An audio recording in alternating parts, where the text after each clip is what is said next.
చేస్తాము. సాగరిక స్టార్ట్ చేద్దామా?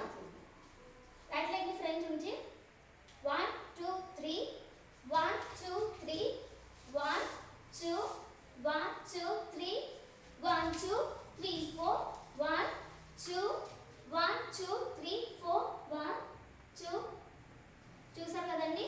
మళ్ళీ ఇంకొకసారి చేసి చూపిస్తాను చూడండి. రైట్ లెగ్ ఫ్రంట్ నుంచి 1 2 3 1 2 3 1 2 1 2 3 1 2 3 4 1 2 1 2 3 4 1 2 చూసారు కదండి. ఫిఫ్త్ స్టెప్ కూడా కంప్లీట్ అయిపోయింది. మా నెక్స్ట్ స్టెప్ ని నెక్స్ట్ వీడియోలో చూడండి. మా వీడియోస్ ని లైక్ చేయండి, షేర్ చేయండి, కామెంట్ చేయండి. అలాగే మా